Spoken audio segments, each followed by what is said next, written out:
Hi guys, today we're going to take a look at winter cores for a 300 plus monk, and I have for you 3 different analyzers here.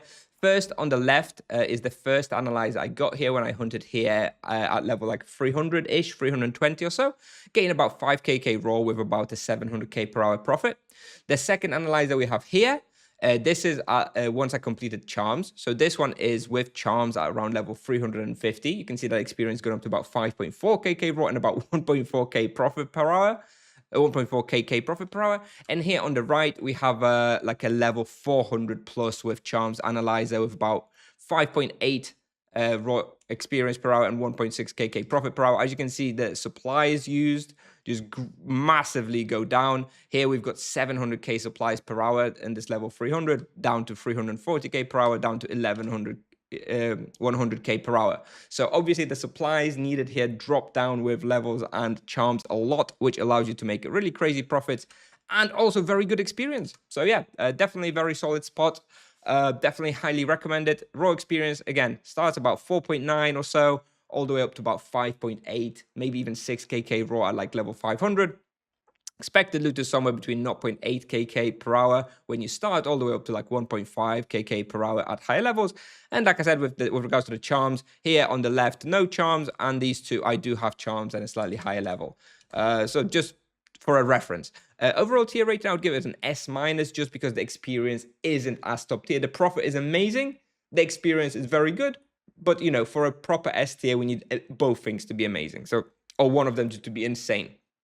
So overall tier rating I give it an S minus, which is obviously very good. One of the better spots for the monk in this level range. Difficulty is around 7 out of 10 to start with, but does get much easier with levels. For the bestiarial, it takes about 8 hours for the rear guards and vanguards and about 16 hours for the soul broken harbingers. Obviously you progress like the other ones like arachnos and thanatursuses and stuff a little bit as well. So requirements, level 300 plus, you will need to complete basically all of the dream courts quests because you do need to be using the teleporter inside the winter court. So you will need to do all of dream courts quests, pretty long. Yeah, just what needs to be done. And this place getting effectively hunted by basically everybody, and also duos. It's a pretty good duo spot for like a level 250 EKED and stuff as well. Full team hunt, probably not, because there's probably not enough room for a full team hunt and not enough respawn. With regards to input analyzer, mostly obviously physical and ice. Ice protection is very, very useful, especially at lower levels. If you do come at level 300, I would consider it. By the time you're like level 350 and you have charms and stuff, you can probably drop the ice protection. Probably not a big deal. And the recommended weapon type is earth. This is because both arachnophobicas and thanatursuses are strong to energy, so you can't use energy. So basically it comes down to earth. Physical is not very good either. So yeah, basically it's just earth elements. So Cobra BO, Naga Qatar, and then the Sanguine Claw at 600 plus. Supplies per hour, it varies, right? To start with, as you can see, when I first came here, I used about 1400 ultimate spirit potions per hour. But then by the time I'm like level 400, I'm using maybe 300 ultimate spirit potions per hour. So obviously, yeah, the supply usage drops tremendously. About 6 transcendence potions per hour. For the charms, I recommend low blow and savage blow on the rear guard vanguard. Then there's inflame or zap on the soul broken harbinger, divine wrath on arachno, and then honestly whatever else you have on the thanatursuses. Curse is obviously the best. I don't have it myself, so I think I have freeze on them. But yeah, very, very important. Mostly those are the charms that you kind of really want to put on you. It doesn't really matter what you put on arachnos and thanatursuses. There's not that many of them. For the wheel, I use 2 lesser gems with flat hit points and a +1 chain. If you need any clarifications on that, feel free to ask. And the character you'll see in the video is level 327 monk with 103 fist and 43 magic level. For the route, if you've seen my route on my paladin or EK video, it's exactly the same at this point. So kind of hard to draw out. Obviously, there's a lot of flaws and stuff, but we'll do our best.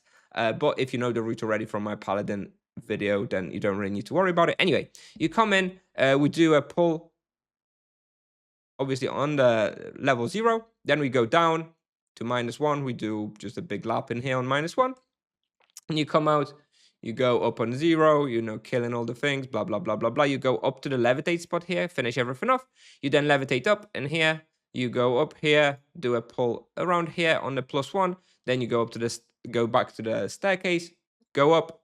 You go up through here. Here you have a choice on +2. You can either do a pull in here, just with the soul broken harbingers, and then you can go through and do a second pull around here on this level. That's the easier way. Or if you're really hardcore, you can just go in straight away and do a massive, massive pull and finish it up here. I usually personally do it in two. It's because it's just this corridor here is quite tight. So sometimes you lose a lot of the monsters from this room. So it kind of depends. You're gonna have to judge it yourself. But basically, you basically do clear out this floor, go into the teleporter inside. Inside the teleporter, you go through here. You do a pull in here, then you do a second pull somewhere in here. Then you backtrack. You go up here. You do a pull around here, and you go to the left, and you do another pull here. And that's it. That's the four pulls inside. Then you just go through and you kind of go back into +2, which is in here. Then you just kind of go down, usually kill whatever's respawned in here. Then go down the stairs in here, do a pull by the staircase here, and then you go back down to 0 and you restart. You start pulling everything through here, pick up all the monsters, and restart there where you started. And that's it. Quite complex to draw. I understand. Sorry if it's not super clear. Just watch a lap of me doing the video. It's not too bad, really not too bad. And obviously an absolutely amazing spot. Very highly recommend it. One of my favorites in this level range. So yeah, make sure to check it out. If you have any questions, let me know. Play the video now. Thanks for watching. See you in the next one. Bye-bye.